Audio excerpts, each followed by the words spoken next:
condolences, sentiments for North Carolina A&T and congratulate them on a great victory to start the season. Very exciting for our conference to be able to open the season with a win against another FCS conference. So congratulations to Coach Washington and his staff. But with that, we had a very productive off season. The guys came with a lot of energy, a lot of excitement. There's a lot of excitement behind Florida A&M football, more excitement than has been around here for a long time. And I think that's a direct reflection of our leadership under our president, Dr. Larry Robinson, and his commitment to Florida A&M athletics, our athletic director, Dr. John Easton, his continued emphasis on bringing all the sports and student body together, and then just a group of young men who are excited about bringing the pride and tradition back to Florida A&M. So they worked extremely hard. We've had a very productive camp, one of the most competitive football camps that we've been a part of. And we're excited about getting the season started this week against Fort Valley State, a team that won't be intimidated by us. They played down here at Bragg Memorial Stadium in the past, and there's been some hard-fought games. So we know that they'll come down here and give their best effort, and we're just working extremely hard to make sure that we give our best effort and give ourselves the best chance to be successful on Saturday. So looking forward to it, and hopefully we'll have a packed house and that we can start the season off on the right foot. And speaking of Fort Valley State, in addition to it being your debut at Florida A&M, it's going to be a lot of emotions from your perspective in terms of returning to the area and also for the players to prove what they're about this year. Just talk about how to contain all that and focus on the game at hand. Well, the one thing for me, and I've been fortunate to be around this game for a while and been a part of games like this where, as an assistant coach, went back to play at Clemson. Again, played games against schools that I've coached at or played, and so, whenever I came home to play against Florida State when I was at Clemson as a player, so I've been in those type of situations, and so the biggest thing is that you don't lose yourself in the moment, and it's not about me. It's not about Willie Simmons returning home to FAMU or about a local guy coming back to lead the program. It's about these young men who are trying to do something special here, and so for us, we understand in order for that to happen, there are certain things that must take place. We must work extremely hard every single day. We must take full advantage of the opportunity that's presented to us. We must become close as a football team, trust one another, play hard for one another, and really have a love and admiration for this university because if we can do that, then we'll go out and represent it the best way possible. So if we stay true to our values, our 7Fs, which we like to call them, and not focus on what's going on around us, we think we'll give ourselves a chance to be successful. So it'll be a packed house. It'll be an electric environment. But at the end of the day, it's still a 100-yard by 53 and a third-yard field where another opponent's going to come in our backyard and try to steal one from us. So we have to stay focused on the little things, the details, and let all the rest of the stuff take care of itself. Thank you, Coach. That concludes my questions. We'll now open up the call for questions from the media. Thank you. Ladies and gentlemen, if you would like to register a question, please press the 1-4 on your telephone. You will hear a 3-tone prompt to acknowledge your request. If your question has been answered and you would like to withdraw your registration, please press the 1 followed by the 3. One moment, please, for the first question. Our first question comes from the line of Donald Ware with Box 2 Row. Please proceed. Hey, good morning, Coach Simmons. How are you? Hey, Donald, how you doing this morning? Doing great. What are you seeing so far from Ryan Stanley going into your first game this Saturday? Well, the one thing that I see from Ryan that's been the most impressive is that he's really embracing the role of a leader. One of the very first things that we talked about when I got here, being that I do coach the quarterbacks, was that you are the unquestioned leader of the team, whether you want to accept that mantle or not. And so, he's done a great job of really taking the bull by the horns in that regard, really trying to lead these guys. If we're ever sluggish in practice or, the tempo is not where we need to be, he's the one that's trying to get everyone motivated to keep going. And so if we have a bad play or a lineman gets beat on the block or something like that, he's the one that's encouraging that guy to push forward and keep going. So he's got a very great skill set. I think we all knew that coming in. But, again, it's just as far as his approach to the game, him watching film. He made some comments the other day on our Sunday practice that let me know that he had been watching film. We lined the defense up in a couple of looks, showing some 2 high looks. He said, well, Coach, I've seen a whole lot of single high from them. And that showed me that he's been watching film with our opponent. And so he's really taken a step forward as far as being a leader, and I expect a great season from him this season. So would would you say that's part of the improvement, or what are some of the other things that you've seen him improve? In other words, I guess from what you maybe knew about him before coming in, or what you've seen on or had seen on film, and then now what he's actually shown in practice.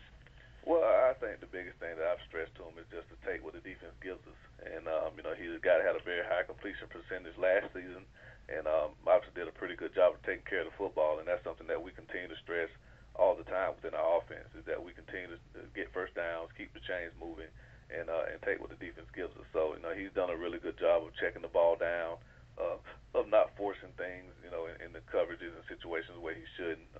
There'll be opportunities to take some chances. He has a strong enough arm to fit balls in tight windows, but he's becoming a smarter football player. I thought he was already pretty intelligent based on my prior conversations with him and what we saw this spring. But since we entered fall camp and getting closer to game day, he's doing a really good job of being a savvy, intellectual football player, not just a physical one. So, again, if he can continue to do that and just lead the team and take what the defense gives him, he'll continue to put us in the best possible position offensively to be successful. Can you talk about some of the wide receivers that he's going to be able to throw the ball to and sort of what they bring to the table? Well, the one that stands out, obviously, is Chad Hunter. Chad's a guy that made a ton of plays for them last season. He's a local guy right here in Tallahassee, and he has a workman's attitude to be the very best. And I think he'll have a big season for us. He's a guy that can win one-on-one matchups. He can high point the football. He can come in and out of breaks full speed. And he just has a natural skill set that should give him a chance to really put up big numbers this year. Marcus Williams is another guy. He's our fastest player, and he can take the top off the defense. And he'll be very valuable to us in being able to push the ball down the field. And we'll run. We're going to run the football, establish the run, and so when those defensive backs and linebackers start to get closer to the box, we'll be able to do some play action passes and take advantage of it with Marcus' speed. He's a guy that we expect a lot from. And then Azende Ray is a guy that we moved from running back to wide receiver, and he's had a really productive camp for us. Really good with the ball in his hands, and we're going to try to do a really good job of getting him in space. And so we have a deep and talented wide receiver room. Those are just three of the guys that we've been impressed with, that we think we'll have big years from. But I've been really pleased with the progress of our wide receivers under the leadership of their position coach, Jelani Barassa. All right, thank you, Coach. Good luck. Thank you, Donald. Ladies and gentlemen, as a reminder, to register a question, please press the 1-4 on your telephone keypad. Our next question comes from the line of Trevin Jones with Howard University Radio. Please proceed. Coach, how you doing this morning, Coach? Good morning, Trevor. Good to hear from you on the Meac side. Always, yes, sir. Always good to speak with you as well. Hey, Coach, being in a new situation, a new environment, two-part question here. How did you feel that the young guys bought into your system, to your new system? And then the second part of that question is, what is the indicator that they actually have bought into the system? Is that something that you know now, or do you have to wait to see during the season? Well, that's a great question, and the unique thing about this situation is I never sold it to them as my system. I never told them to buy into my system. It's our system. At the end of the day, it's what we do here. It's what our beliefs are. It's what our values are. And I told them we'll be successful when we all share the same values and beliefs. And so, it hadn't been a struggle to try to get them to believe what I believe in. What I believe is doing things the right way, and that's what we should all believe in. And so we all want to win, and I tell them all the time, there's no secret to success. You ask a coach, you ask a business leader, you ask a pastor, you ask anybody, what's the key to success, and they'll give you the same principles. And so for us, it's about all believing the same thing, working those things every single day, and when we do that, we'll see success. And so that's been the easiest part about it, is that I didn't have to sell the guys on really just coming in and believing what Willie Simmons says. Is what do we want to be? And we all agree that we want to be the same thing.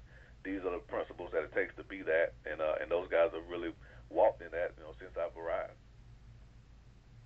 Awesome, Coach. That's the only question I had for you this time. Good luck this weekend, and congrats on the new move. Thank you, brother.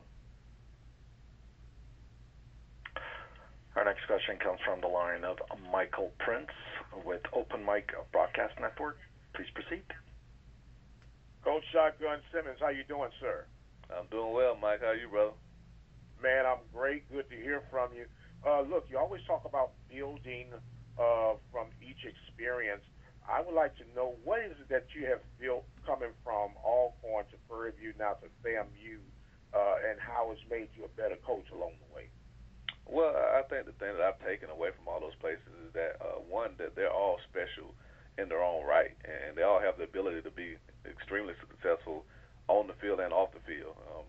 The fan bases are amazing, the support that you receive, and it just takes a concerted effort from everyone involved to make it work. And I think that's something that I've taken and tried to grow in every step. And I think here at Florida A&M is even more paramount because we do have one of the largest alumni bases in black college football.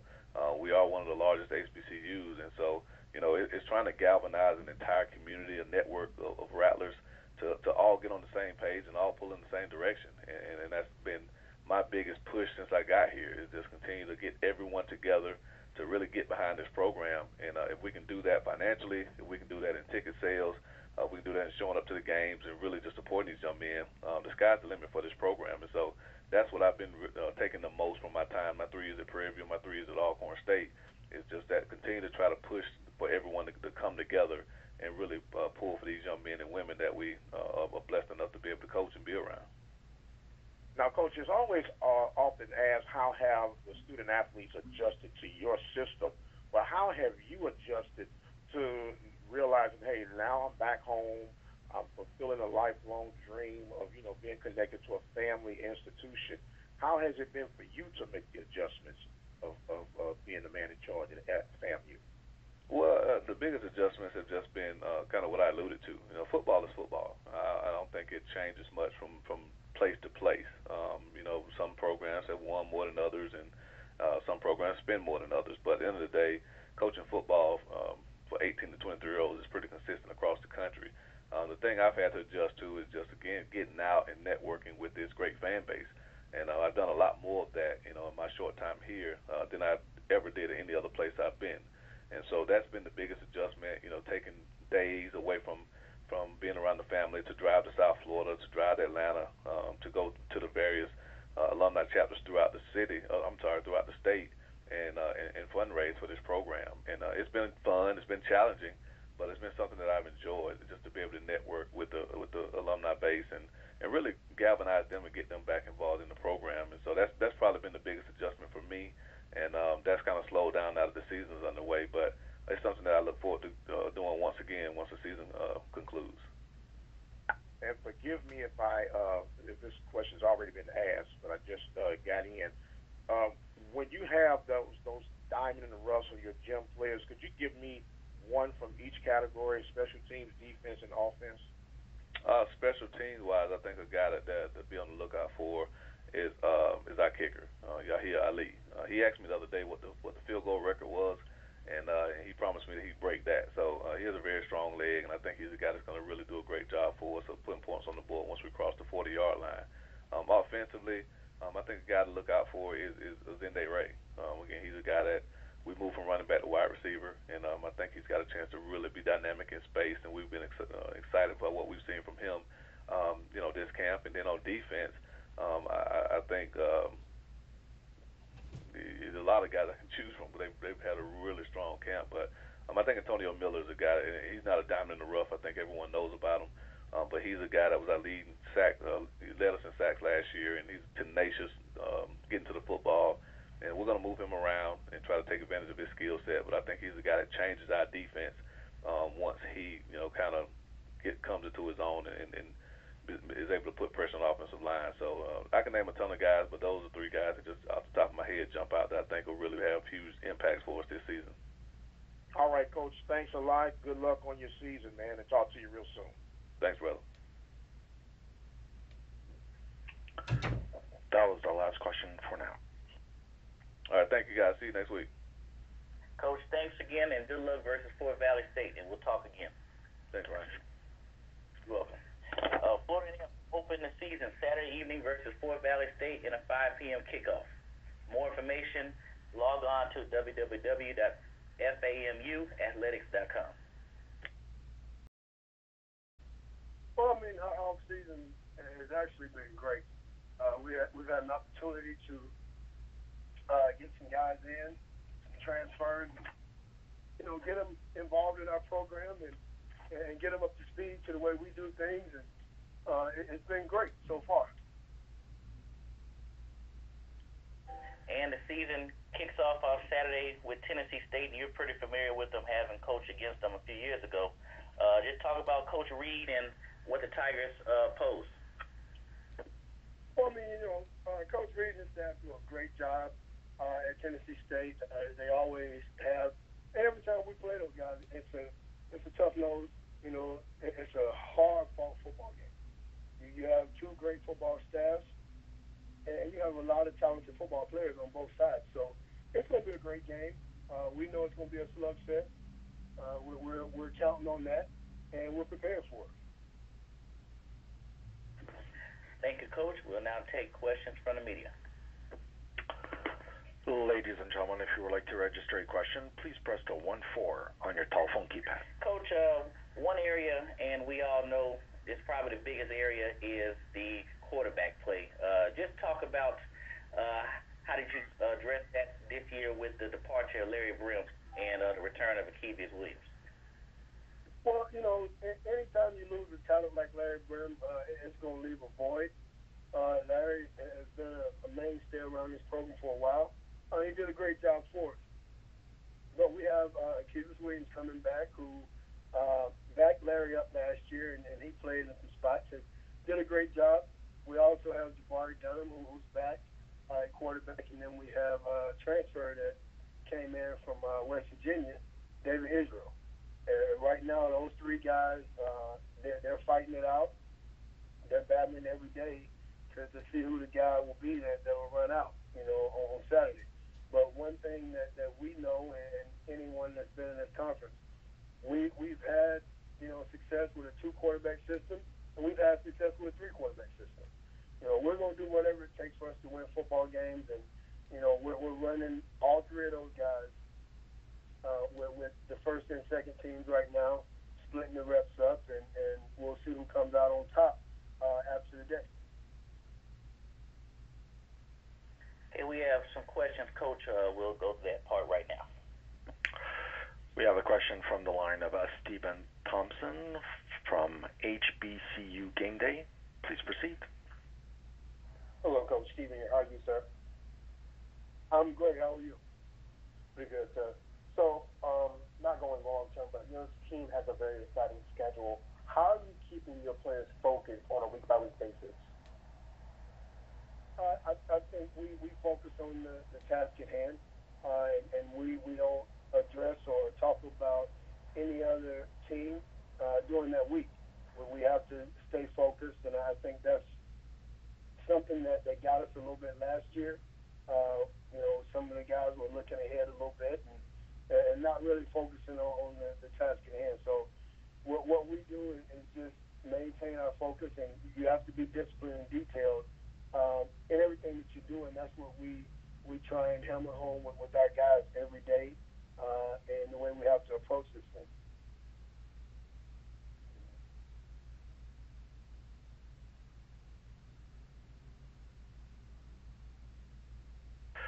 Our next question comes from the line of Trevin Jones from Howard University Radio. Please proceed. Coach Simmons, always good talking to you. Coach, how you doing? I'm excellent. How are you doing? I'm doing well, sir. Coach, I know that you spend a lot of time looking at your team as you prepare for this game. When you look at the Tigers, I know Stephen Newbold is coming back, a junior. I think he was the second leading receiver on the squad last year for the Tigers. And then Michael Hughes, number 12, at the quarterback. What are you seeing in those two as you focus on your next opponent? And is anything stuck out in your mind about this? All right, two very talented young men. You watch them on film, and you see that they both have very, very special skill sets. They both can be explosive. Newbold is a young man that you definitely want to know where he is at all times. He's a very explosive player. He does a lot of great things with the ball in his hands. And I know they have a little bit of a quarterback battle going on themselves up there, but we're going to prepare for the guys that we've seen on film and move from there. So, to answer your question, we definitely see two very, very talented athletes when we watch those guys on film, and we have to account for them, on every down.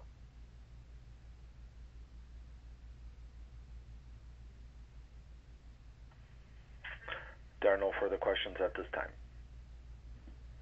Coach Sims, thanks again, and we look forward to speaking with you next week, and good luck as you head to Nashville on Saturday. Thank you, Ryan. You have a good day. You too. Bethune-Cookman will head to Nashville, Tennessee on Saturday to face the Tigers of Tennessee State University at 7 p.m. Well, Ryan, coming back has been a phenomenal dream of mine and a task that I've welcomed. The one thing I wanted to get back is to our traditional roots of hard work and dedication and being students of the game. And the off season has been very, very promising, and our team is well prepared, and we look forward to going out and competing on Saturday night. And speaking of Saturday night, talk about Buffalo and what stands out from your preparations. Oh, they're a very good football team. Anytime you're playing an FBS opponent, especially in week one, they have a lot of weapons. They have a quarterback that's just pretty darn good. He throws to a receiver that's even better, and then they have a talented running game as well. So they have a very, very well put together football program, and defensively they're stout up front, and they're very, very fast. So we have a big task at hand, and we got to play on our A game to be able to compete with those guys. Thank you, Coach. We'll now open up the call for questions from the media. Ladies and gentlemen, if you would like to register a question, please press the 1-4 on your telephone keypad. Our first question comes from the line of Michael Prince with Open Mic Broadcast Network. Please proceed. Coach, how you doing today, sir? Man, I'm glad to be here. I'm glad to have you here as well. Look, we spoke earlier at the Meac Media Day conference, and you talked about the importance of coming home. Now that you're home and you've been able to assess some things, what were some of the positives that you said, okay, it wasn't as bad as I thought, that you can build from since you've taken over at Delaware State? Well, it's funny. Everyone's going to look at the record for the last 3 years, and they're going to see the 3-30. And the one thing that they're going to assume, and I'm quite sure I did it too at some point, is that there isn't any talent here in Delaware State, and that is the saddest misconception. There was a lot of talent here, a lot of untouched talent here, and that was the one thing that we noticed once we started in spring ball, that the guys were looking for a leader, and they were looking for a game plan. And so once we offered those things that they were looking for, we saw those diamond in the rough start to shine. So we're very excited about the talent level that was here before we got here. And then we added some pieces of the puzzle through some junior college guys and some D1 bounce back guys. And so we've kind of put it all together and made a very competitive nature here at Delaware State. And the guys have been competing super hard. And I'm looking forward to seeing them shine on Saturday night. Now, Coach, without asking you to reveal too much of what you got worked up in the lab, what are some of the new things that we should expect to see from Delaware State as far as your defensive and offensive schemes and approach? Well, offensively, we want to be a really multifaceted offense. We want to keep the defense off balance, but we also want to dictate, what they do. We're going to use the weapons that we have, and with Bryce Nylene and Mike Waters, of course, we want to establish the run. That's something that that's my background. We want to establish the run and then hit you over the top with some pass plays and then go back to the run again. So we want to play fast. So there's a lot of different nuances that we want to do offensively. Defensively, we want to get to the football. Be aggressive, be fast, play hard, limit you to the things that you can do, and put pressure on the quarterback. We've really realized that we put pressure on the quarterback, that creates turnovers, and we definitely, want to win the turnover battle. So, and then we also got our special teams, which we really, really focused in on this off season. Is a lot of times you get caught up in your offense, your defense, and you kind of do special teams last. Well, we put special teams first this year, and to make sure that we give everyone an opportunity to get on the field and play. And so it's been very, very competitive. And like I said, the guys are looking forward to Saturday night. All right, Coach, thank you so much. We look forward to more discussions with you as the season progresses, and good luck on this Saturday. Fantastic. Thank you. Ladies and gentlemen, as a reminder, to register a question, please press the 1-4.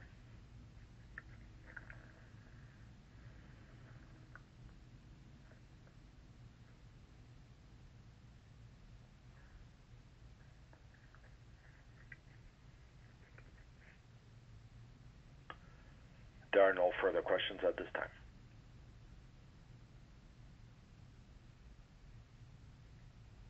Coach, before we close out, once again, just talk about you came in later past when the recruiting started in February, and like I said earlier, you probably had the hardest turnaround in terms of trying to do everything in a fast pace. So just has everything slowed down for you, or is just the same speed as when you got there in the early part of the year? Well, Ryan, it's funny. I'll use this analogy about the opportunity that I've been blessed with. It's like being a child, and you go with your father to the hardware store, and you've been going there for years, and you've seen this red bike that you've been watching and watching and watching and watching, and then finally you save up enough money to get it, and you finally got the bike. But then when they bring the bike out, the bike is in a box. It's not the same bike that you saw on that showroom floor. And you bring the bike home, and then you got to wait again until your dad puts that bike together.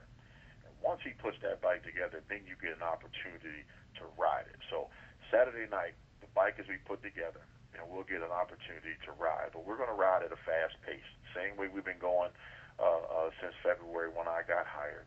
It's not going to stop. We have a lot of things to do and get done. And that was the one thing that we decided as staff that we're going to keep the pedal down. That's on the field, off the field, and continue to ride on what we've started on from day one to make it up tempo, defensively, offensively, special teams, and we do that by the way we conduct ourselves daily through our daily ritual. So things are not going to change. They may change a year from now, but right now we have a lot of work to do. So every minute is precious, and we're going off of the premises that no opportunity wasted. So the time is now. Well, Coach, we enjoyed speaking with you this morning, and good luck as you head to Buffalo on Saturday, and we will talk with you once again next week. Fantastic. Take care. You too. Delaware State opens up at the University of Buffalo on Saturday night at 6 p.m. The game will be streamed live on ESPN+.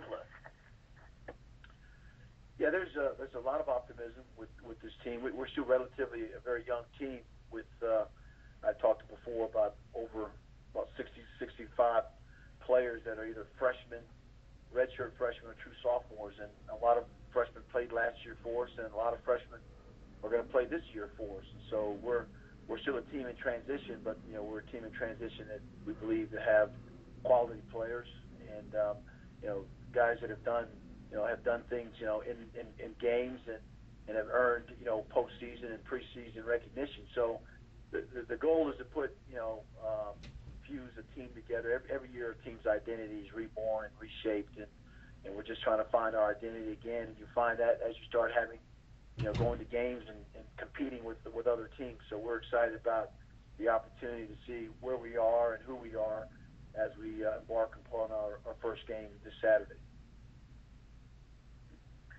Thank you, Coach. And we'll now open up the call for questions from the media. Ladies and gentlemen, if you would like to register a question, please press the 1-4 on your telephone.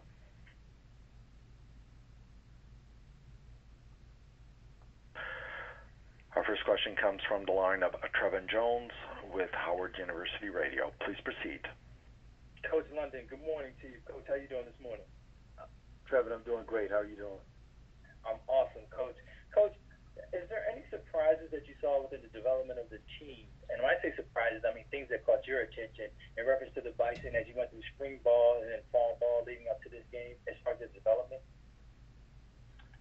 you're always concerned about the identity and what shape or form your team takes, and it was interesting to see that although we had a lot of young players play last year, that those players like Kalen Newton, like Brian Cook, Tyree Leonard, Ty Freeman, those guys also have emerged as team leaders, and so typically you have older guys on your team that are seniors, fifth-year guys. We just got a handful of guys. I don't know. We got a handful of seniors on our team, and that's it. I said our team is relatively very young still. But to see guys, have lead player-led practices, player-led film sessions, do things together over the weekend, it was really good to see that players take initiative and get around other players, and whether it's practice or social things or whatever it might be. It was good to see the camaraderie of the team, kind of forged together by, you look at young players, but still there's leadership that's being forged by young leaders, guys that have accomplished a lot on the football field. So that's the biggest thing probably for us, is we're a better team because our team likes each other and been around each other, and you're going into the second year now. You've accepted some new freshmen coming in, and now you want to continue that continuity. And I'll keep it brief, Coach. One more question. As you look at the Bobcats, they have two threats on offense. Number 45, I believe it's A.J. Olnedy, was a 1,000-yard rusher. And then number 12, Nathan Rourke, who they're calling Air Canada, so he threw for over 2,000 yards last season. What have you seen in these two individuals when you look at film, and how do you prepare, I guess would be the way I would ask that question, for the Bobcats attack? Well, I tell you what, Coach Soldiers have been there for quite a few years and have developed that program to be a really, really good program. They were, the Meac champs last year, went to a bowl game. They're a big physical team. They're probably as big as anybody, that obviously that we play in our conference, but also some of the teams that are out there in college football. They're well coached, and you're right. The running back is a guy that that averages almost 5 yards every time he carries the ball. The quarterback Rourke is a guy, as you alluded to, threw for over 2,000 yards. We almost ran for 950 yards. So outside of maybe the sacks, he would have ran for over 1,000 yards. So they're very they're methodical, and their approach is very physical. But they're well coached, and they've done a good job over the years. And like I said, they're the Meac champs. You get that over the course of years in terms of being around a good program the coach has involved with. But we're going to be, our goals cut out to be, hey, listen, we want to be fast and elusive. We want to do some things that spread on the perimeter to have things happen for us there, and just be smart about how we go about approaching our first game with an FCS team going into an FBS facility. So, but we're excited about the challenge. We've been there, done that. And so that's the biggest thing we got going for us, that we're excited about going on the road, our first game, against another very, very good quality opponent. Thank you, Coach, and good luck this weekend, always. Thank you. Appreciate it. Our next question comes from the line of Michael Prince with Open Mic Broadcast Network. Please proceed. Coach, how you doing today, sir? Hey, Mike. Good morning. Good morning to you. Look, we've talked a lot about not sneaking up and surprising people anymore. And last year your message was, why not you guys? What is your battle cry for your team this year to maintain the balance and keep a level head, as much more is going to be required for them and expectations for them this season? Yeah, Mike, we obviously the battle cry was, mission possible. And this year is, we want more. I mean, you can't ever be satisfied with what just occurred. We want to be better at statistically in those things that can help us win. We want to be better in the classroom. We want to be better, improve ourselves, in every asset. So, it's one of those things that your players are older. They've been around the schemes and the systems. The coaching staff, for the most part, is intact. Philosophy in terms of lifting and training, we benefited from that last year. So, it's we want more. And we're looking forward to embarking upon this first game and the rest of the conference schedules and as the season goes on. But it's exciting times here. We want to continue to keep capturing the sentiment that's around here at HU and just do our part on the field. Now, Coach, as you get ready to take on your FBS opponents, my battle cry has always been, I've never really been concerned when it comes to the FCS or SWAC Meac teams playing these FBS programs when it comes to the skill positions. But these games are won and lost in the second half in the trenches. Are there any type of formulations or special strength and conditioning programs that you add to take on these FBS programs, or do you just go line by committee and rotating guys to keep them fresh as the game goes forward? Yeah, that's a great point, Mike. Obviously, the scholarship disparity in terms of FBS versus FCS, they have more, they have better depth. We have to be smart in our approach. We're going to have to play a lot of players, number one. They're a big physical team, 6'6", 6'7", offensive linemen. And just understand that we know who we are and try to play to our strengths and understand that, who they are, knowing that they're probably going to try to run the ball and be very physical. But we're going to have to make sure that when we have the ball, that we also do some things to give us a chance. So it's always that challenge when you're playing up, for an FBS opponent, about how you regulate, how you substitute your hydration the day before, the week of, the preparation going into all that. So that's something that we've taken carefully into consideration, and we did it last year, and we're going to try to do it again in terms of the things that it's important prior to going and playing a game. We fly out there, but you're right. They're a very good team. They're a very good team that won their conference championship last year, and they have all-stars that are returning. So we're going to have to play a game that does commiserate to giving us a chance to win again and be in it in the fourth quarter if we're going to have any opportunities. All right, Coach, my final question is this. You've said how the upperclassmen have embraced some of your freshmen. The last time you and I got a chance to speak, you yet got a chance to see if anybody had popped off as far as a new transfer or a freshman player. Or are you at liberty to disclose who some lookout players might be for the Bison this year? Well, we have. I looked out yesterday, and there are about 5 or 6 freshmen that were taking reps with the ones. So whether you say they're a 1 or 1A, defensively, offensively, the skill level with our running backs is there's 3 or 4 skilled running backs that are different in terms of size and ability. We have some fast guys. Our receiver situation is, again, is pretty good in terms of the guys returning, like Jaquez Ezard, Kyle Anthony, but there's some younger guys as well. So, Mike, as we start to play games, we'll start to see those individuals either emerge or see where their development is as the season goes on. But again, as I said, we're a young team playing young players, playing with young players, but the attitude of why not us, and we want more, is consistent and constant with this program. So, the best way to have a barometer on that is playing games, and the first one is this Saturday. All right, Coach, thanks a lot, and good luck to you on this weekend, sir. Thank you, Mike. Ladies and gentlemen, as a reminder, to register a question, please press the 1-4 on your telephone keypad.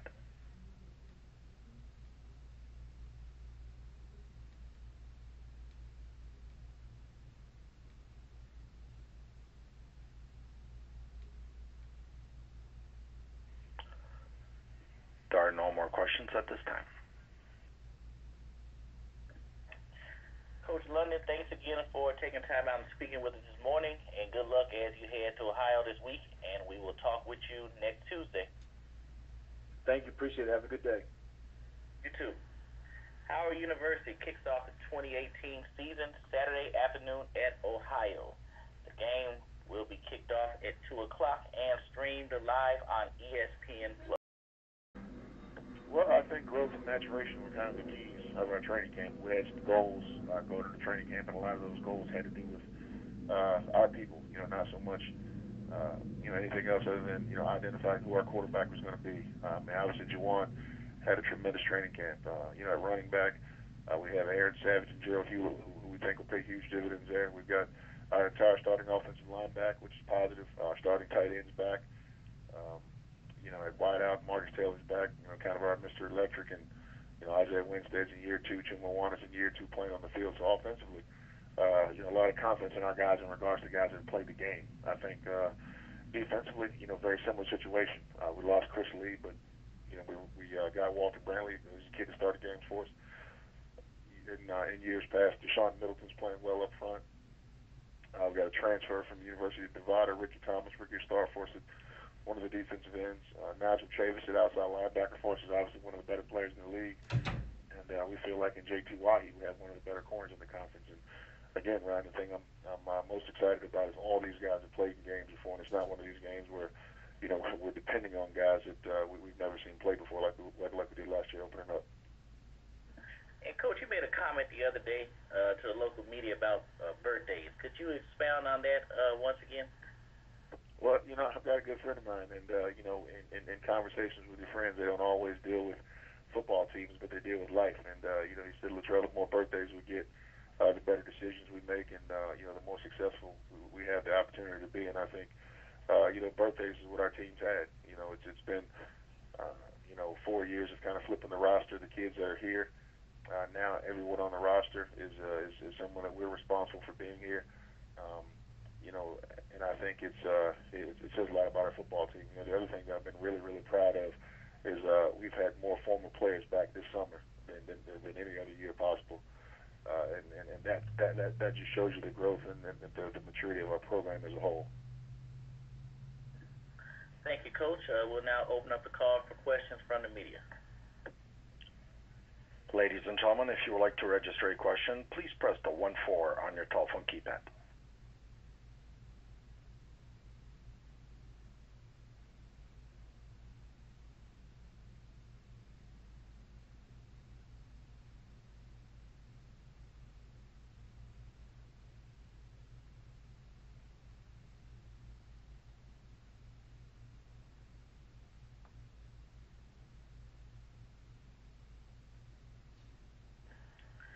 Coach Scott, before we close out this morning, Saturday you go against Virginia State, and everyone knows the tone is set for the season. Just talk about the Trojans from what you've seen on film. Well, obviously Trenton Cannon's gone. He's playing for the Jets and not the Trojans anymore. So, that makes you, feel a little bit better. But you have to take your hat off to Coach Barlow and Virginia State, what they've been able to do in the past couple of years. And the fact of the matter is they beat us last year. They came in, and beat us at home. And, very embarrassing loss for us, embarrassing loss for our program. And that's not to take credit away from the kids at Virginia State, but it was a very humbling situation for us here at here at Norfolk State, to lose to Virginia State. So, I'm confident in the fact that our kids will be ready to play this year. And obviously, they know that we can be beaten by Virginia State, so our kids won't take them lightly. And lastly, there's a lot of excitement surrounding the program. You have new turf in the stadium, and again, like you said, a bunch of experience. So just talk about how has all that helped out in terms of the excitement level around the camp for the players. Well, we have a fantastic president and administration. Dr. Stiff is a student-first type of president, and when he had the opportunity to sit down with some of us, and asked us, what we thought could better the program. If you look at the weather around here, Ryan, it rains, once a day, every day at this time of year. In the past, we had to pack up and go to Old Dominion or go over to Powhatan to use those surfaces. And I just thought that, adding this turf surface to our school would enhance our school, not just our football program. It's a place for our band to practice, a place for our RTC to work, a place for our intramural students to be able to use it. And hopefully it will, give the community, a chance to be involved. Hopefully we can host high school football games and other events to get people on campus. But there's a new buzz on our campus, and it's taken a while for us to get there to, come together, approach an all-in approach by our campus, and the turf field and some of the other things that are going on are just remnants of that. Well, Coach Scott, thanks again for taking time out to speak with us this morning, and good luck as you prepare for Virginia State on Saturday. All right, Ryan, take care. You too. See you next week. Norfolk State opens up at home versus the Trojans of Virginia State Saturday evening at 6 p.m. The game will be streamed live on NSUSpartans.com. Yeah, obviously we've felt like we've had a good camp, and we're excited to get out there and play again, and hopefully we can kind of pick up some of that positive momentum we ended the season with. But it'll be a tough test for us. Obviously they won 8 games last year and went to a bowl game, and have a lot of talented players coming back. But I know our guys, our guys are excited to get back out in the field and line up against somebody else instead of each other in practice every day.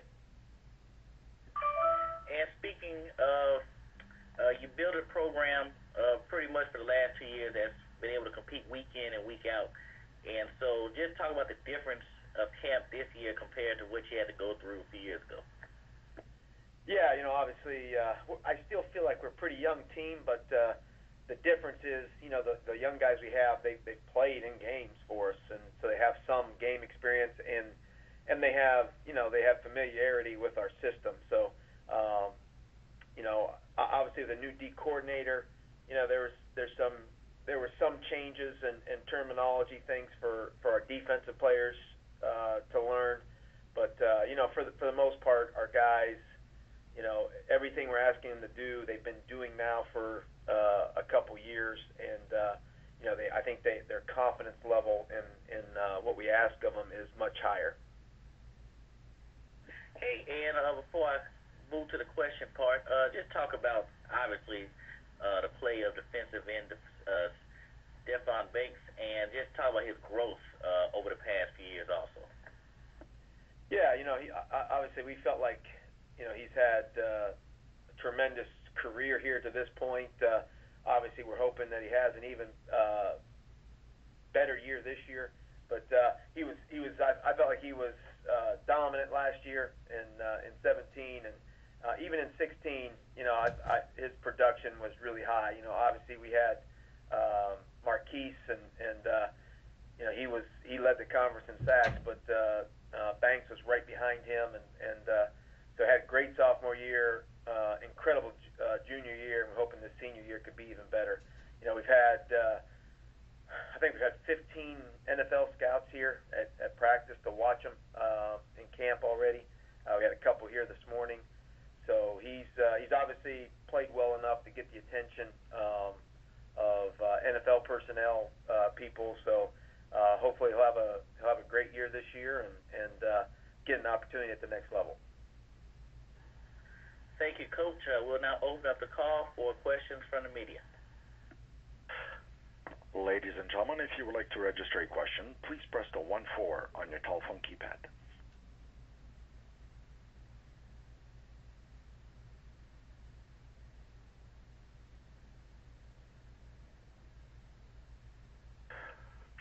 We have a question from the line of Trevin Jones from Howard University Radio. Please proceed. Coach Raeburn, good morning to you. Coach, how you doing, Coach? I'm doing well. Hey, Coach, I had to ask this question. A couple years ago, I got to interview you, and we talked about getting the young Tigers acclimated to your system. And my question to you was, how hard was it for you to get the young guys to buy in? And at that time, you said it wasn't pretty hard because they were motivated and ready to go. This year, you're operating from a position of where you can't sneak up on anyone anymore. And those young Tigers have now grown. How is that different from the past? How do you attack that differently from, let's say, 2 years ago? Yeah, I guess, for us, we feel like, we can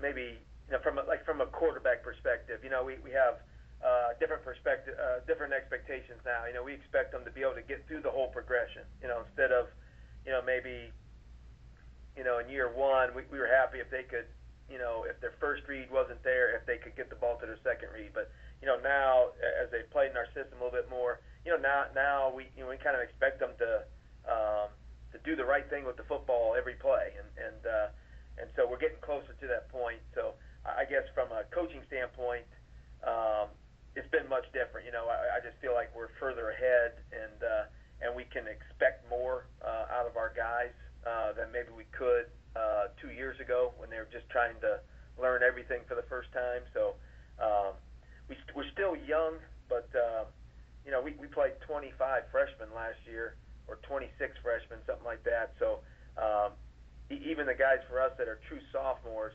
they've played in 10 or 11 games, and so they have a little more game experience than a typical guy their age. And for you as a coach, I guess it doesn't become more comfortable, huh, Coach?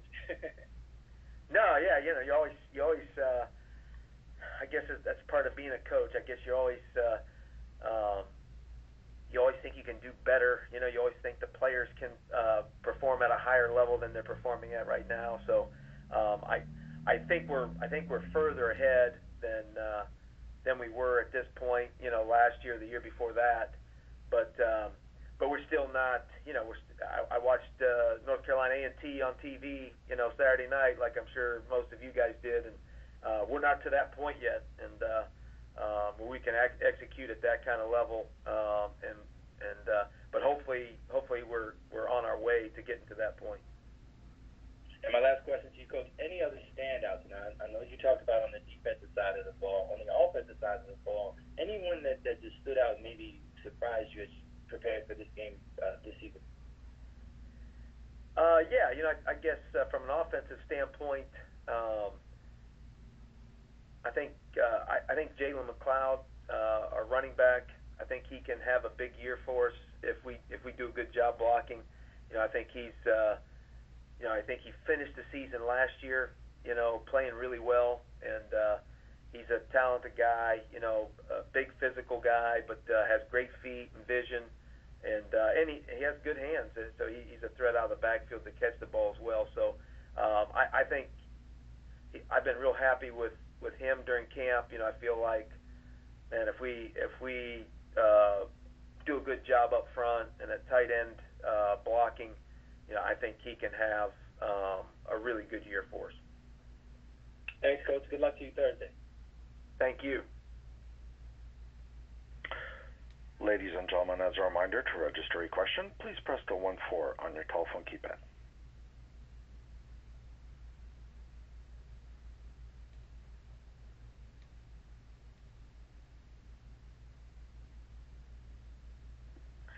Coach Raeburn, before we close out this morning, with the game being on Thursday, kind of take us through your preparation as opposed to a normal Saturday kickoff.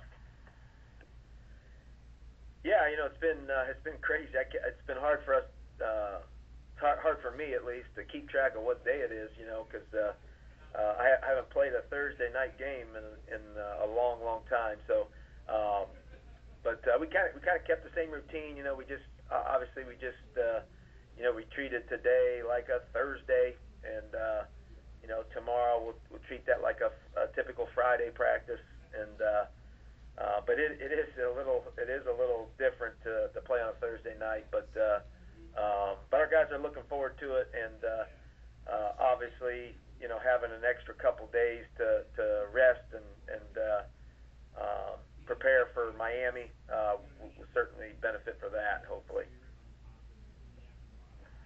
Well, Coach Raeburn, thanks for speaking with us this morning, and we look forward to speaking with you this time next week, and we'll see you bright and early. And good luck this weekend as you prepare to head to Alabama. Thank you. You're welcome. Savannah State kicks off the season at UAB on Thursday night at 7 p.m. The game will be streamed live on ESPN+. It was an adjustment. We've got some new faces around here, I guess, after the year that we had last year. That's kind of expected, and we're trying to get used to each other, both players and coaches. We got a bunch of young guys playing for us. We got a pretty young team on both sides, and we're trying to figure out exactly what some of those guys can do, and trying to get them kind of experiencing that kind of stuff. So it's a little bit of a fun kind of experience. I said to some people a couple of days ago that it's almost like Christmas morning. We got all these new kids running around here, and it's like opening up Christmas presents on Christmas morning, trying to figure out exactly what all we got with these toys that we have here. And speaking of toys, two of those toys you all have, obviously, is Darius Leonard and Deshaun Taylor, both who are standout linebackers. Just talk about trying to replace players of that caliber. Well, that's the big $50 million question around here now, trying to figure out how you place those guys. And you don't replace them. You try to do the very best job you can of making do. It's kind of sort of by committee right now too. We've got a goodly number of kids that are trying to fill in those spots. I think we may have settled on Cornelius Walker and Yablonsky Green, two young guys that seem to be coming along really nicely. But the Lane Jones and the Gerard Joneses of the world, seem to be right there neck and neck. So it'll be I guess maybe 2 or 3 games before we really figure out who best fits those roles.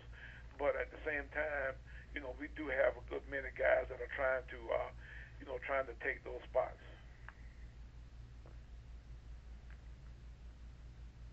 Thank you, Coach. We'll now open up the call for questions from the media. Ladies and gentlemen, if you would like to register a question, please press the 1-4 on your telephone.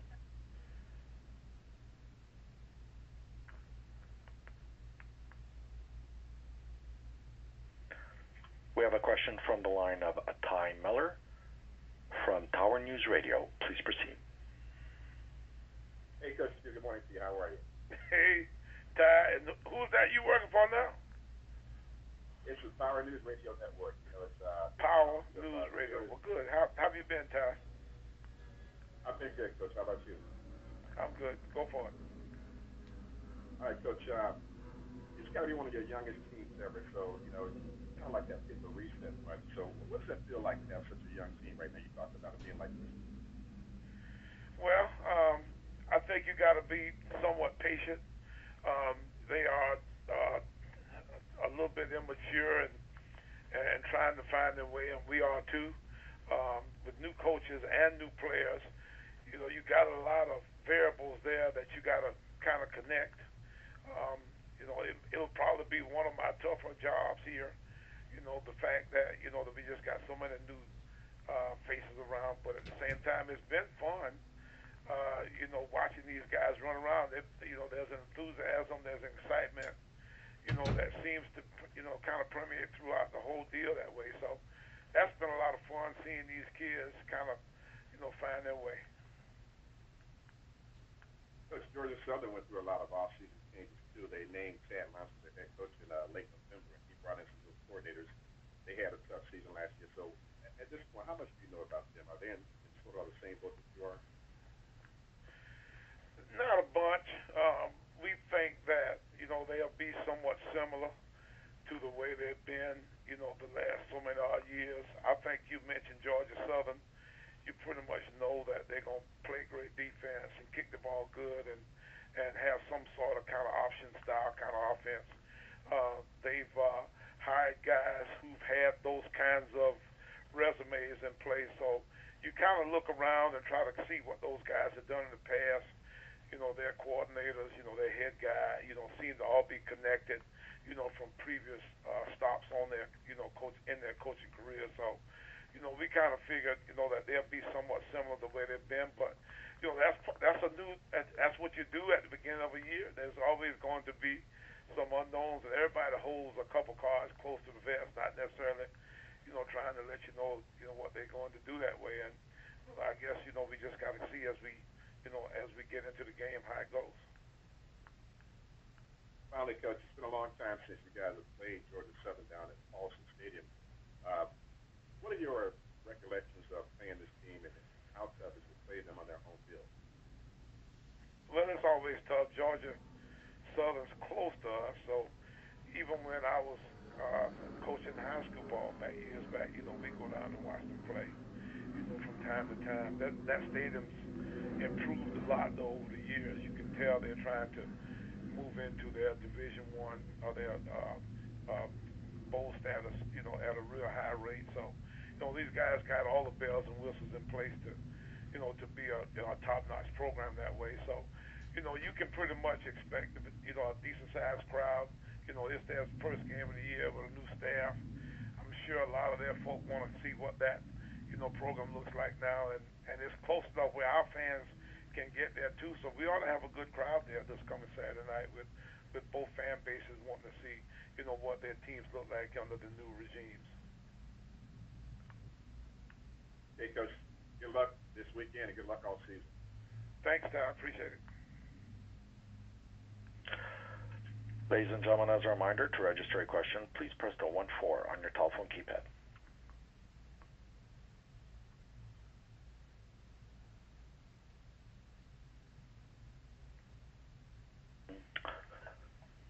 We have a question from the line of Carlton Green from News and Audio Productions. Please proceed. Coach, how will your special teams look this year since you're going to have a new long snapper and some other new people in your kicking game? You got it right, Carlton. We've got a bunch of new faces in our special teams game. They're our specialists, part of our special teams game. We've got two young kickers, freshmen, both of them that are, we think pretty good. Both of them have had their minutes, have had their moments. I think that you'll see both of them Saturday. At least I hope that you'll see both of them Saturday. And then our long snapper is a freshman also, which is a strange kind of deal to have that many new guys, involved all at one time. So, we've got some growing up to do, but now they've been really good in practice, both sets of guys. And then we return Jerome Petaway and we return both of our punters. So it appears that that we should be good there. So I think we'll be okay in the kicking game that way.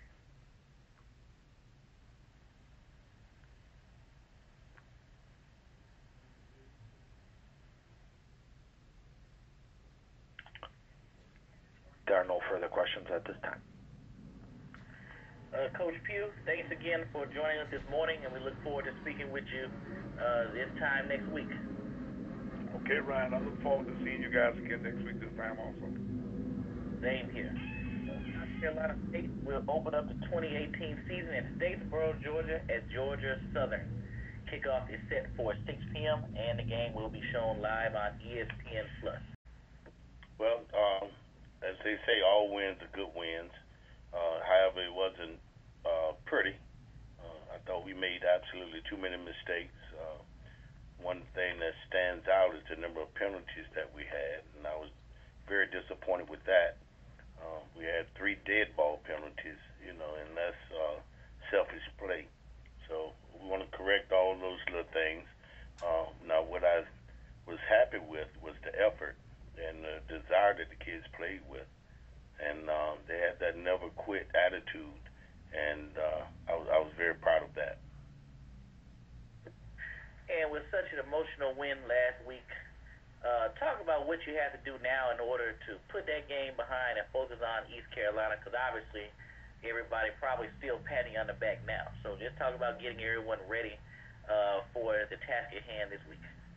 Well, you're absolutely right, and that is a major concern. So, and to keep them from patting us on our backs, we're trying to keep our backs very low, and keep our mind and heart and soul, on the task at hand. We're playing a very good ECU football team. Of course, they're BCS team, and they're big, they're fast, they're strong, and so we have a big task ahead of us. So I think it'll be quite easy, to deflate the guys. And I told them, I said, every time you hear it blow up, we're gonna poke it with a pin and deflate it. So we're definitely guarding against that. Coach, thanks, and we'll now open up the call for questions from the media. Ladies and gentlemen, if you would like to register a question, please press the 1-4 on your telephone.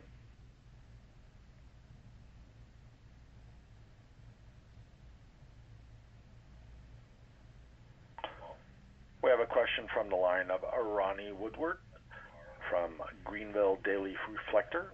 Please proceed. Hey, Coach. Looking at these matchups, kind of what you referenced there, a lot of times when it's the FBS versus the FCS, size and the offensive and defensive lines, kind of battles in the trenches seem to make a big difference. How do you feel there with your team as far as being able to physically be okay up front, and do you feel pretty good about that? Well, I would like to think so, but the truth of the matter is they are bigger and stronger, so we have to do some other things to try to neutralize or balance the playing field a little bit. And then looking at the transition from last week to this week, you mentioned there, but a lot of talk around here has been about whether that was an advantage or disadvantage for ECU or for your guys. How do you feel about the fact that you have played a game? Do you like that you've already played a game, or are you worried about injuries or health, anything like that, heading into a second week? Well, that's stuff that we really cannot control, but I always felt that, you should have a lot of improvement from game 1 to game 2, with the little things. So I think I would take it as such, having one game under my belt going into this contest. It was a very physical ball game. But I think we came out, relatively healthy. So I don't think that's a major concern. But I know it's going to be a very physical contest this week as well. So I wish we had an open week after this one. And last thing for you real quick, do you draw at all on what James Madison did last year? They came to Greenville and beat ECU by 20 points and kind of took them to a pretty good. Have you looked at any of that tape, or do you draw anything from that matchup last year? Well, very little, honestly. We play a different style of football. But I tell you what, they did a tremendous job. I have seen the tape, and I thought they were able to match up man for man, and that's very difficult to do for a FCS team, to match up with a FBS team. But they were able to do it. James Madison have a lot of talent, and they have a lot of depth. So I thought they matched up well with them. Okay, thanks, Coach. All right. Our next question comes from the line of Jay Walker with ESPN. Please proceed. Thank you. Congratulations, Coach. Thank you very much, Jay. Now you've been the defensive coordinator for years. What did you have to learn about yourself? There's a difference between being the D coordinator there and the head coach of the Aggies. I need to know more about the offense than I know. That's been the biggest of it. And, trying to, put my hand in it, but yet, stay out of it. That's been a task. That's been very difficult for me. And then knowing when to interject and when not, you hire those guys to do a job, you have to allow them to do it. And see, and I needed that kind of, I'm going to say respect, which I had. So I'm trying to stay out of it, but yet, have my hand in it as well.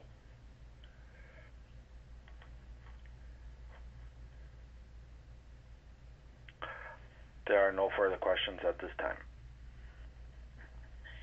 Coach Washington, talk about the team's patience when the game was on the line, the fourth quarter, and Jacksonville State was driving. Can you kind of take us through that drive, and what did you tell the team to persevere? Well, I told them actually before the game and during the game that it was going to be a roller coaster ride. It's going to be some good and it's going to be some bad. If something good happens, keep playing. If something bad happens, keep playing. So I guess it resonated, and when things were not going well, they continued to play. And the old saying, football player make football plays, and DJ was able to make one for us. And also, you had a revamped offensive line, and they was thrown to the fire early against a defensive line from Jacksonville State. Could you just talk about their growth, especially with that group playing for the first time against a team of Jacksonville State? you're absolutely right. They had to grow up very quickly, and I thought they did a yeoman's job. They stood to the test. Didn't play well, but I can't say they played horrible, either. But they did. They fought, and that's what really mattered. I thought the effort was really good. That number 93 was a grown man. He was special, and I doubt if we'll see anything like him. I haven't seen one like that in a while. The kid that was at South Carolina State a couple years ago, he's on that level. And we have another question coming in for you as the caller got reconnected. Hold on, Coach. Okay. We have a question from Jay Walker with ESPN. Please proceed. Sorry about that, Coach. That's okay. But I was saying, so now, how big was that win for A&T? As well as, did y'all feel like you were carrying the mantra for HBCU football down in Jacksonville? Absolutely. And we did put that on our shoulders, and going into the contest, I thought we could beat them. I really did. And we thought it was time that we had an opportunity, to play a team of that caliber. And I was really alluding to it at the conference roundup this year, that it was an honor, to be get the opportunity, to play them, and we will represent. I just didn't want to stick my neck out too far. How was it on the offensive line when you talk about, they had a heck of a D lineman there? How did your left tackle fare out? The guy that's replacing Brandon Parker, how did they grade out? Well, he did. He graded out well. The issues that we had was inside. Our guards and centers, had trouble with their tackles. Actually, two of them gave us a bunch of problems. They stayed into our backfield, and that was the reason we were not able to run the ball with any consistency. But as far as Pettiford playing on the edge, he graded out decently. He was in the 80s. I think it was 82. And so that's pretty good for the first contest in that position, moving over from right to left. So we were pleased with his play. Actually, both tackles played well. But we're going to have to beef it up on the inside, and we got pushed around a little bit in there. And then last thing, so Lamar Raynard still undefeated as a quarterback. What does he have that just helps him win football games? I mean, that wasn't a pretty performance, but what does he do that just helps him win? He's a great leader, and he's cool as a cucumber, and he made good decisions. That's what I really admire about him, and his leadership. They thrive off his being, and he never panicked, he never rushed. He just cool, and I think that's what they feed off. How collected he is as a player and a person. I got you. Thanks so much. Best of luck to you, Coach. Thank you very much.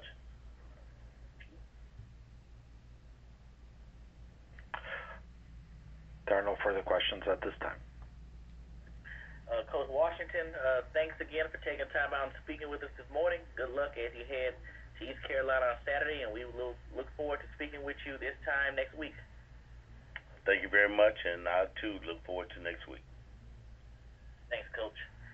North Carolina A&T State will travel to East Carolina this Saturday in Greenville, North Carolina. Kickoff is set for 6 p.m., and the game will be shown live on ESPN3. Well, I don't think it's another football game. I think the stage is made it something bigger. But we have approached our practices and everything as business as usual. But it's not any other football game. It's not like any other.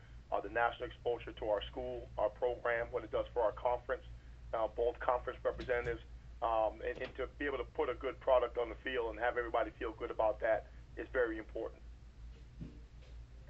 And to backtrack, talk about what's been the focus throughout training camp, as it's been your first one as head coach with the team, and just talk about some of the highs and lows you had to figure out for yourself and also the team had to endure.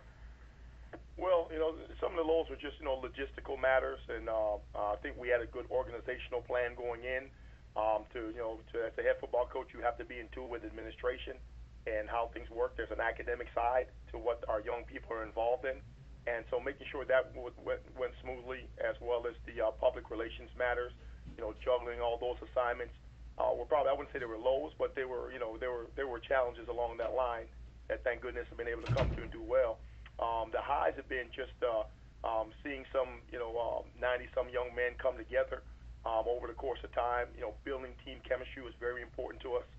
Finding out really what we project as our best 65 football players to have some intense competition and build team chemistry, get our systems up and running. We didn't have to change much because we've been able to retain the majority of the staff. So just getting that chemistry from the team standpoint and getting our systems in place and getting things the way we want have been some positive highs throughout training camp up until this point. Well, thank you, Coach. We'll now open up the call for questions from the media. Ladies and gentlemen, if you would like to register a question, please press the 1-4 on your telephone. We have a question from the line of Michael Prince with Open Mic Broadcast Network. Please proceed. Coach, how you doing this morning, sir? Good morning. I'm doing very well. How are you?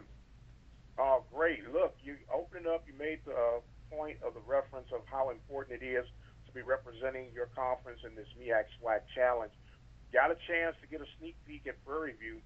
What are some of the things that you like that they do that you think you will have some trouble adjusting to, and how do you go about approaching this game? Well, to no surprise, Coach Dooley's an excellent coach, and he's surrounded by a group of excellent coaches, a couple of them that I'm very acquainted with from past working with them or being in internships with those guys.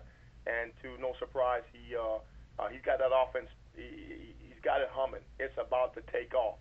And, he's got the quarterback delivering the ball in certain spots. Tristan Wallace is a handful. He was a handful for Rice. We're going to have to know where he's lined up at all times. I think the quarterback did a really good job at moving the chains and keeping them out of negative yardage at times. That's something that we're going to have to be very conscious of.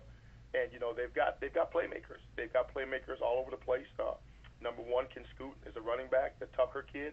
And so they've got guys in different places, very similar to what he did at Grambling.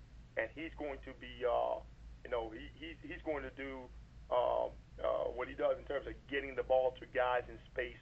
And we're just going to have to be very, very aware of that. I think defensively, it's a new system in place, and they're working out. They're working on their chemistry, playing together. They play very hard. You can see that on tape. They're an intense football team, and so that has been my thing that we have to match. If we come out flat and we don't match their intensity, then we can make things very difficult for ourselves. Now, we know that the OC was the former head football coach for Central. How soon was it before you guys were able to conversate on some integral things that you probably didn't see on tape that was able to give you some insights on? Now, you're talking about with regards to Coach Mack.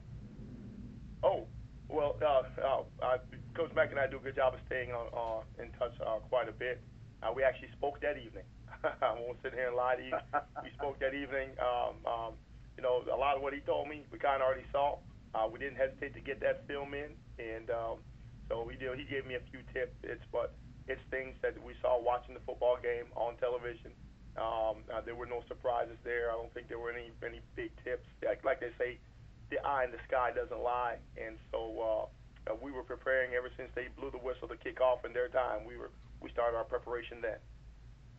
Okay, Coach, and my final question is, based on the personnel that you know that you have, where do you feel that your strength would be coming into this matchup? Well, I don't know if I can say we have an overall strength. I think we like the way on offense we like our perimeter game. Just like them, we think we have some choices. We think we have some guys that we can get the ball to in space and whatnot, and make that go. I think we're well-rounded. We always purpose to be a 50-50 team on offense as far as run pass. We feel very confident in our running backs and our run game. And if our O-line can give us a push, we think that we have a chance to get an advantage there as well. And so, our balanced attack is going to really help our situation there on defense. Man, they possess a lot of strength on the perimeter, and so our guys up front are going to have to deliver some pressure to the quarterback, disrupt his timing or get in his face. And if they want to throw the ball over the place, that we can't allow them to have all day to do that, because if that happens, it's going to be a long day for us. Thank you very much, Coach. You're very welcome. Our next question comes from the line of Jay Walker with ESPN. Please proceed. Hello, Head Coach Eastman. Feels good to say that. Good morning, Mr. Jay Walker. I'm doing well, sir. Always good to hear your voice. Good. Thinking about Central, I think about them. You guys had like a 3.5-year run where you guys just exceeded all expectations. And now, for the first time, I'm looking at Central, a team that lost at the last 2 games of the year, last season, just stick out to me. What's been the team's mindset after the loss to Bethune-Cookman on the Hail Mary and then the loss to A&T? What's this team like? How have they been like during the offseason? Well, we've had to recollect ourselves. We had to do a lot of self-introspection and self-analyzing, to be honest with you. The programs, the state of the program mindset is we want to win, we want to compete and play for championships. I think a lot of young men we recruited here expect that. And so there's an understanding of expectations. But what happened last year was we had to kind of go back and see, where did we slip up? Where did we do, what did we not do well enough? I think we all agreed, one man to another, that we had some discipline matters, some communication matters. So beginning in the off season, we approached the off season with addressing those things, and we've consistently built on that to this point. And this game will be the good test to see how far we come in that area. But we did some self-analyzing. We didn't make any bones about it. We didn't point fingers at one another, and we knew that we had to play the game at a much higher level than what we did last year, with discipline and communication being key. And so this week will be a good test to see how far we've come since then. And at quarterback, who will be your starting quarterback? I know the freshman came along last year, played a lot. Is he your starter now this year? Or? Yes, I don't mind saying that. I think Chauncey has earned and outright won the opportunity to be our starting quarterback. I think that Naya Ramadan, the senior, is very capable. I expect to see him in the game some. But we're going to travel about 3-4 of them, and they all bring different skill sets, big assets to the game at that position. But Chauncey's going to be our starting quarterback for this game. And then I think the last time you faced off against Erik Dooley was in that Celebration Bowl. You held his offense to just 10 points. Unfortunately, that wasn't enough for you all to win. But knowing that you've had success against that team, and that offense is probably more feared than the one you're facing now, that make you have a little sense of confidence that, hey, you think you guys got some things you can do to disrupt them and not allow them to score a lot of points and keep it low scoring? Well, I'll be honest with you, that confidence isn't brimming right now or anything like that. I got a lot of respect for Coach Dooley. He's a solid, excellent football coach. We're talking about 2 different teams. Really, we're not that team of 16, and I don't think Prairie View's that Grambling State team either, if anyone would be honest. Knowing that we had a little success does have some comfort, but at the end of the day, Jake, the players are going to have to go out and execute. We do have a plan. I won't deny that. We have a plan, but they do some things a little different from what he's shown in Rice on how he's going to get the ball to certain playmakers. And so we're going to have to be very conscious of that, and our guys are going to have to go out and execute. My final question for you, Devontae Reynolds, preseason Defensive Player of the Year. How's his camp been, and what makes him a special talent? Well, Devontae's a special talent because he's like an extra coach on the field. He's played. We played 3 safeties, and he's played all 3 safety positions throughout his career here. He's taken his redshirt time and time to learn with grace and understanding, and that's allowed him to become the kind of player he is. He's a very headsy guy. He's physical. He runs just well enough. His training camp has been great. We did not stress him too much. Being a vet, we know you only have so many plays left in you as a football player, and so we've been careful with him. But the few times he's been in scrimmages and whatnot, he's flashed. He's there. He's back, and I expect him to have a big night or big afternoon on Sunday. So I'll talk to you tomorrow. Great. Thank you. Looking forward to it, sir.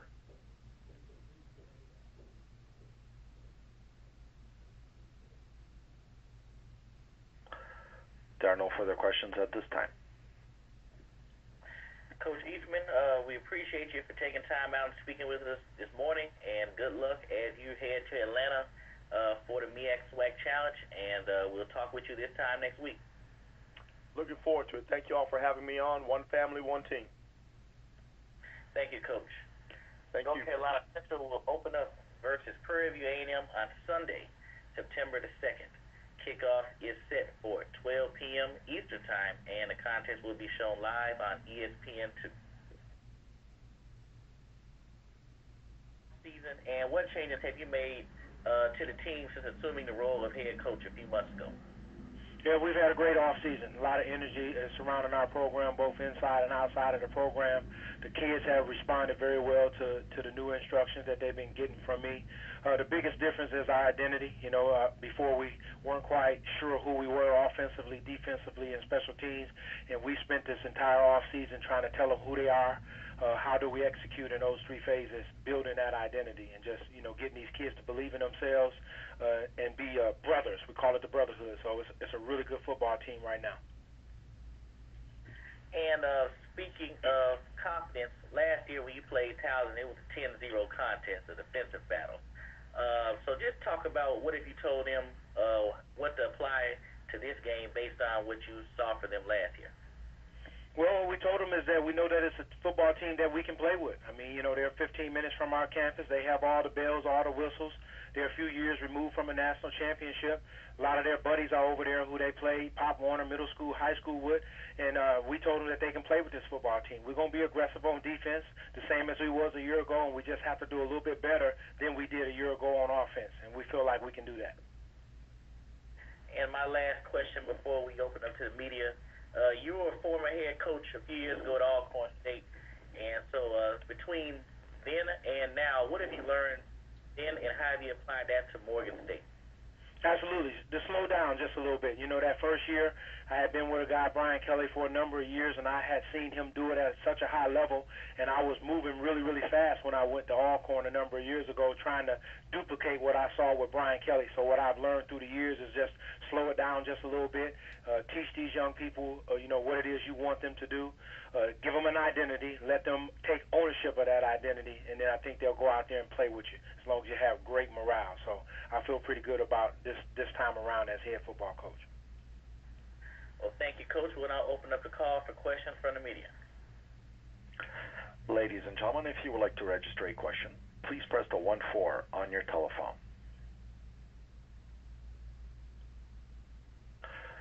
We have a question from the line of Michael Prince with Open Mic Broadcast Network. Please proceed. Coach Jones, how you doing today, sir? I'm doing great, Mike. How are you? Man, I'm excited. One thing I got to tell you, I love your energy, Coach. And with you coming in, taking over Morgan State, how soon did it take for the players to realize that we're going to have to keep up with Coach's tempo if we're going to move forward as a team? Yes, sir. I appreciate that, Mike. I mean, it happened real quick. I mean, these kids have been around me for over a year. They've seen the energy that we've had on defense. They heard me address the team in a number of occasions, and I think they were just excited that I would be able to come and talk to the entire team versus just talking to the defense. So they've responded very, very well. A lot of energy amongst the players, a lot of energy surrounding our football team right now. Well, one thing that's standing out for me right now, you said we're going to be a physical team, we're going to hit hard, and we're going to run fast all day long. And with that being said, what's going to be your defensive and offensive approach for the Bears this season? Well, you might think it's funny, but it's going to be the same. We're going to be physical, we're going to be aggressive, and we're going to be violent. On defense, we're going to get after the quarterback. He's going to have to know how to make a decision, not now, but right now we're going to try to get the ball out of his hand, or we're going to tackle the running back. So we're going to get after it every single snap. And on offense, we're just going to run the football. We're not going to try to fool you. We're not going to trick play you. We're not going to motion you to death. We're going to line up and run the football. If you stop us, we'll punt. But we're going to try to get after it running the football. Okay, with that being said, Coach, are you one of those that would be a risk taker from time to time, going against the odds?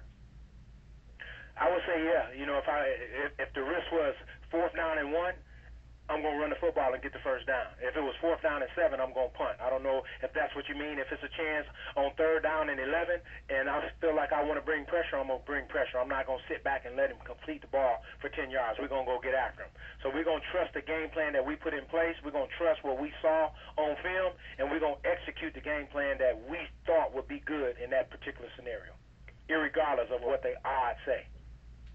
Well, Coach, I don't have any eligibility left, but if I did, I think you can talk me out of retirement, man. Mike, I sure appreciate it. Like I said, these guys believe in what we're saying. They're doing every single thing we've had. We just came off the field for our morning practice, had a great practice today in preparation for Towson. All right, so we want to wish you a successful 2018 campaign, and we'll be talking to you soon. All right, Mike, thanks again. Our next question comes from the line of Phil Schulner with Sports Fever Television Network. Please proceed.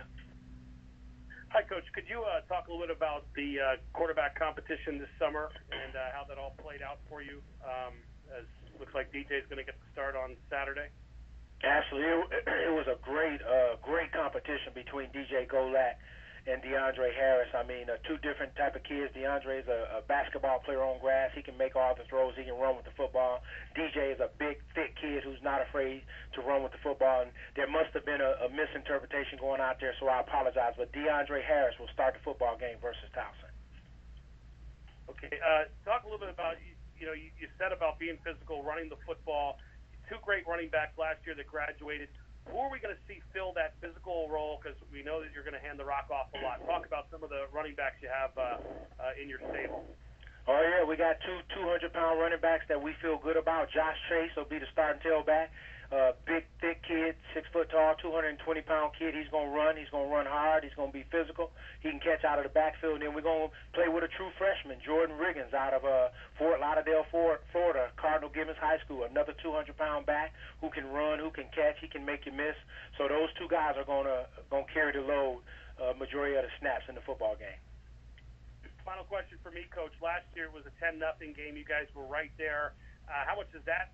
I think you mentioned it earlier. You can definitely play with the guys that are 15 minutes up the street. How excited is the campus going to be, and are the players with this second go-around for the battle for Greater Baltimore? Absolutely. We consider it, this is Baltimore's game. To get this football game on our campus at night in front of our crowd, our alumni base, all we can hope is that there's going to be some room for Towson to get their people in here. But we'll fill the stands up. It'll be an electric atmosphere. Again, our kids played against these people. They were recruited against those people over there. They have everything that we don't have, and we feel like it's going to be a football game that we can compete in. So we're excited about it. Thank you, Coach. I'll see you on Saturday. Yes, sir. Thanks, Phil.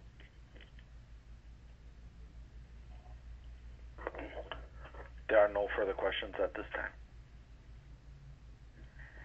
Coach Jones, we enjoyed talking with you today, and we look forward to speaking with you again next week. And good luck as you prepare for Towson on Saturday night. Yes, sir. Thank you. Welcome. Morgan State University.